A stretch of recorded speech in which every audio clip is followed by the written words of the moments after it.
இனிய நண்பர்களே, அன்பான வணக்கங்கள். பல பிரச்சனைகளுக்கு நம்ம வாழ்க்கையில தீர்வே கிடைக்காம இருக்கும். அதனால நம்ம கஷ்டப்பட்டுக்கிட்டே இருப்போம். ஆனா, தீர்வு என்பது அந்த பிரச்சனையிலே மறைந்திருப்பது நம்மளால புரிந்து கொள்ளவே முடியாது. அதை புரிந்து கொள்ள தான் இந்த கதை. வாங்க கதைக்குள் போகலாம். மனோரி அம்மா தன்னுடைய கணவர், மகன், மருமகள், பேரப்பிள்ளைகளுடன் ஒரு நகரத்துல வசித்து வந்தாங்களாம். அவங்க வாழ்க்கையில அவங்களுக்கு இருந்த பெரிய பிரச்சனை என்னன்னு பார்த்தோம்னா, அவங்களுடைய மருமகள் திவ்யா தானாம். மாமியாருக்கும் மருமகளுக்கும் ஒத்தே வராதாம். எப்பொழுதுமே 2 பேருமே சண்டை போட்டுக்கிட்டே இருப்பாங்களாம்.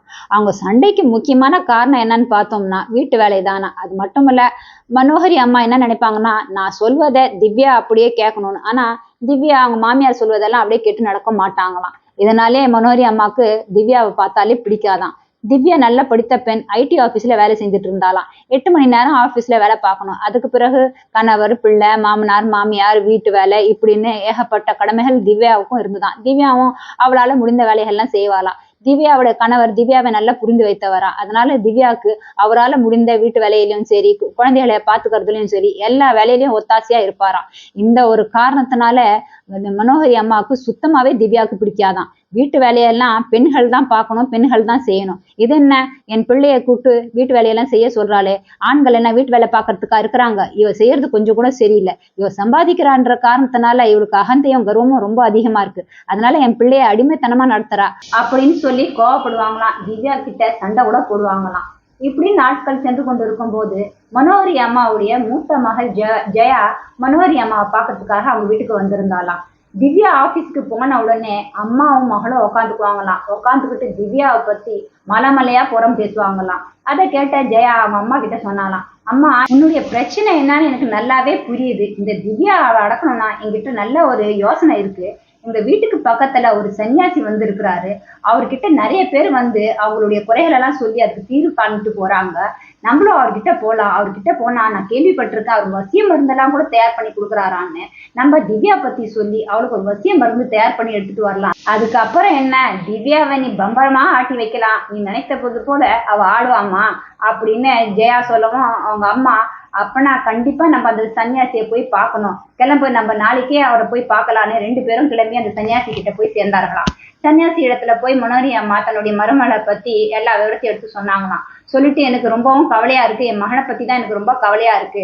அவனுக்கு வாழ்க்கையில நிம்மதியும் இல்லை, சந்தோஷமும் இல்லை, அவன் ரொம்ப கஷ்டப்படுறான். நீங்க என் மருமகளை அடக்க அவ நான் சொல்படி கேட்குமாறு ஒரு வசிய மருந்து மட்டும் தயார் பண்ணி கொடுங்க. நீங்க அது செய்தா எனக்கு போதும் அப்படின்னு மனோரி அம்மா சொன்னாங்களாம். அதை கேட்ட சன்னியாசி கொஞ்ச நேரம் அமைதியாக இருந்தாராம். அதற்கு பிறகு மனோகரி அம்மாவை பார்த்து கேட்டாராம், உங்களுக்கு மகள் இருக்காங்களான்னு. அதற்கு மனோகரி அம்மா, இருக்காளே, தோ என் கூட வந்திருக்காளே, இவன் என் மகள் தான் அப்படின்னு சொல்ல சன்னியாசி கேட்டாராம், உங்களுடைய மருமகளை பத்தி கொஞ்சம் சொல்லுங்களேன். அதை கேட்ட மனோகரி, என் மருமகன் ரொம்பவும் நல்லவர். என்னுடைய மகள் கொடுத்து வச்சவ. என்னுடைய மருமகன் என் மகள் என்ன சொல்றாரோ அதை கேட்டுதான் நடப்பாரு. என் மகளை கொஞ்சம் கூட கஷ்டப்படுத்த மாட்டாரு. அவரை சொல்றதுக்கு விரோதமா எந்த ஒரு செயலையோ எந்த ஒரு காரியத்தையும் செய்யவே மாட்டாரு. அவ கீழ்ச்சிய கூட தாண்டவே மாட்டாருன்னா பாருங்களேன் அப்படின்னு ரொம்ப பெருமிதமா பேசிக்கிட்டாங்களாம். அதை கேட்ட சன்னியாசி மனோகரி அம்மாவை பார்த்து சொன்னாராம், நான் உங்ககிட்ட ஒரு விஷயத்த சொல்ல போறேன். அதை கேட்டு நீங்க பயப்படக்கூடாது. பயப்படலைன்னா நான் அந்த விஷயத்த சொல்லிட்டு உங்களுக்கு வசிய மருந்தையும் தயார் பண்ணி கொடுக்குறேன் அப்படின்னு சொன்னாராம். அதை கேட்ட உடனே மனோகரி அம்மா சொன்னாங்களாம், எந்த விஷயமா இருந்தாலும் சொல்லுங்க, நான் எதை பத்தியும் பயப்பட மாட்டேன் அப்படின்னு சொல்லவும் சன்னியாசி சொன்னாராம், பாருங்கம்மா, இன்னும் ஒரு வாரத்துல உங்களுடைய ஆயுட்காலம் முடிவு அடையவே போகிறது. அடுத்த வாரம் இந்த நேரத்துல நீங்க உயிருடன் இருக்கவே மாட்டீங்க. அந்த விஷயத்தை தான் நான் உங்ககிட்ட சொல்ல கொஞ்சம் தயங்கினேன் அப்படின்னு சொல்லவும் இதை கேட்ட மனோகரி அம்மாவுக்கு பெரும் அதிர்ச்சியாக இருந்துதான். ஜெயாவால பேசவே முடியலையாம். 2 பேரும் கொஞ்ச நேரத்துக்கு அப்படியே அசையாத பொம்மை போல ஆயிட்டாங்களாம். அவங்கள பார்த்த சன்னியாசி சொன்னாராம், அம்மா, உங்ககிட்டவாது ஒரு வாரம் காலம் இருக்குது. நிறைய பேருக்கு அடுத்த நொடியே தெரியாம அவங்க இறந்து போகிறாங்க. அதனால இந்த ஒரு வாரத்தை நல்லபடியா பயன்படுத்திக்கோங்க. நம்ம செய்யற புண்ணிய காரியங்கள், நல்ல காரியங்கள், நம்ம பேசுகிற ஒரு ஒரு நல்ல வார்த்தைகளும் செயல்களும் மட்டும்தான் நம்ம இறந்த பிறகு நம்ம கூட வரும். நம்மளுடைய அடுத்த பயணத்துக்கு அதுதான் நமக்கு உதவுமே தவிர இந்த உலகத்துல இருக்கிற பணம், பொருள், வசதி எந்த உறவும் நம்ம கூட வர போறது இல்லை. இது உங்களுக்கு புரிந்தே இருக்கும். நீங்க இதை புரிஞ்சுக்கிட்டு நடந்துக்குவீங்கன்னு நான் நினைக்கிறேன் அப்படின்னு சொல்லிட்டு ஒரு பொட்டலத்தை எடுத்து அந்த அம்மா கையில கொடுத்தாராம். இதுதாம்மா உங்க மருமகளுக்கான வசிய மருந்து. இதை நீங்க கொடுத்தீங்கன்னா கண்டிப்பா உங்க மருமக நீங்க எப்படி சொல்றீங்களோ என்ன சொல்றீங்களோ அது பிரகாரம் செய்வாங்க, அது பிரகாரம் நடந்துக்குவாங்க. ஆனா இதை நீங்க சாப்பாடுல கலந்து கொடுக்க அவங்களுடைய உடல்நல பாதிக்கும். அதை மட்டும் நீங்க கவனமா வச்சுக்கோங்க அப்படின்னு சொல்லி அந்த பொட்டலத்தை அந்த அம்மா கையில கொடுத்தாராம். அதை மனோகரி அம்மா வாங்கிக்கிட்டாங்களாம். ஜெயாவும் ஒன்றும் பேசலையா. 2 பேரும் அங்கிருந்து கிளம்பி வந்து வீட்டுக்கு சேர்ந்தாங்களாம். அதுக்கு பிறகு மனோகரி அம்மா யோசனை பண்ண ஆரம்பிச்சாங்களாம். இந்த மருந்தை எதுக்காக என் மருமகளுக்கு சாப்பாடுல கலந்து கொடுக்கணும்? இது வேற அவ உடம்ப கெடுக்கும்னு சொல்றாங்க. அது மட்டும் இல்ல, நான் இன்னும் 1 வாரத்துக்கு தான் உயிருடன் இருக்க போறேன். அதுக்கு ஏன் இந்த மாதிரியான ஒரு காரியத்தெல்லாம் நான் செய்யறது அப்படின்னு அவங்க மனசுல ஒரு எண்ணம் வந்துதான். ஆனா 1 வாரம் தான் நம்ம உயிரோட இருக்க போறோம்னு தெரிந்த பிறகு அவங்க மனசுல இருந்த கோபம், வெறுப்பு, ஆவேசம், அகங்காரம் எல்லாமே அமைதியாகி தவிடுபொடியாகி போயிடுச்சான். அவங்க ரொம்ப ஒரு அமைதியான நிலைமைக்கு வந்துட்டாங்களாம். மறுநாள்ல இருந்து மனோகரி ரொம்பவும் மாறுபட்ட ஒரு மனோகரியா இருந்தாங்களாம். அவங்க மருமக கிட்ட ரொம்ப அன்பாவும் அமைதியாவும் ரொம்ப பணிவாவும் பேசிட்டு இருந்தாங்களாம். எல்லா வேலைகளையும் அவங்களே எடுத்து செஞ்சுட்டு இருந்தாங்களாம். இதை பார்த்த திவ்யாவுக்கு ரொம்பவும் ஆச்சரியமா இருந்துதான். இது என்னடா நம்ம மாமியார் இந்த அளவுக்கு மாறி போயிட்டாங்க, இவங்களுடைய பேச்சோ நடவடிக்கையோ எல்லாமே ரொம்பவும் மாறுதலா இருக்கு அப்படின்னு திவ்யா மனசுக்குள்ளேயே நினைத்து கொண்டாலாம். இப்படியே ஒரு 2-3 நாள் கடந்து போச்சான். 2-3 நாள் கடந்த பிறகு ஒரு நாள் இருந்த மாதிரி இருந்து மனோகரி அம்மாவுக்கு காய்ச்சல் வந்துதான். காய்ச்சல் வந்து அவங்க படுத்த படுக்கையா ஆயிட்டாங்களாம். இதை பார்த்த திவ்யாவுக்கு மனசு சங்கடமா இருந்ததாம். ஆபீஸ்ல லீவ் சொல்லிட்டு வீட்டு வேலையெல்லாம் எடுத்து கவனிச்சாங்களாம். மாமியாரையும் ரொம்ப நல்லா கவனித்து கொண்டாராம். இதையெல்லாம் பார்த்த மனோகரி தன்னுடைய குணத்தையும் நடத்தையும் நினைத்து ரொம்பவும் வருத்தப்பட்டாங்களாம். இவ்வளவு நாள் நமக்கு இவ்வளவு நல்ல மருமகளை இருந்ததை நாம புரிந்து கொள்ளவே இல்லை. வீட்டை ஒரு மகாபாரத போர்க்களம் மாற்றி வைத்திருந்தோம்.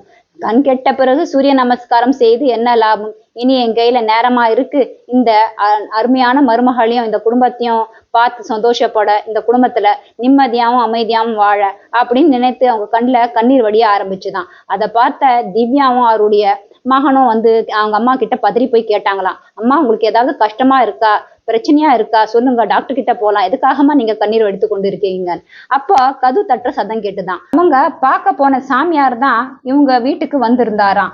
சாமியார் மனோகரி அம்மாவை பார்த்து சொன்னாராம், நீங்க வீணாக அழ வேண்டாம்.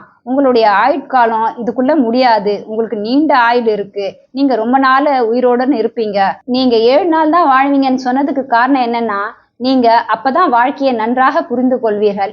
வாழ்க்கையை எப்படி நாம சரியான முறையில சரியாக வாழ வேண்டும் என்பதை நீங்க கற்றுக்கொள்வீர்கள் என்பதற்காக தான் நான் இப்படி ஒரு பொய்யை சொன்னேன் அப்படின்னு அந்த சாமியார் சொல்ல, மனோகரி அம்மாவுக்கு சந்தோஷம் தாங்க முடியலையா. சாமியாரை பார்த்து சொன்னாங்களாம், உங்களால தான் என்னுடைய வாழ்க்கையில் இருந்த பெரிய பிரச்சனை தீர்ந்து என் குடும்பத்துல நிம்மதியும் சந்தோஷத்தையும் மீண்டும் கிடைத்திருக்கு. அதற்கு நான் காலத்துக்கும் உங்களுக்கு நன்றி கடன் பட்டிருக்கேன் என்று கூறினாராம். எனவே நண்பர்களே, மனித வாழ்க்கையே ரொம்ப சிறியது. இதை நாம புரிந்து கொண்டாலே பெரும்பாலான பிரச்சனைகள் தீர்ந்துவிடும்.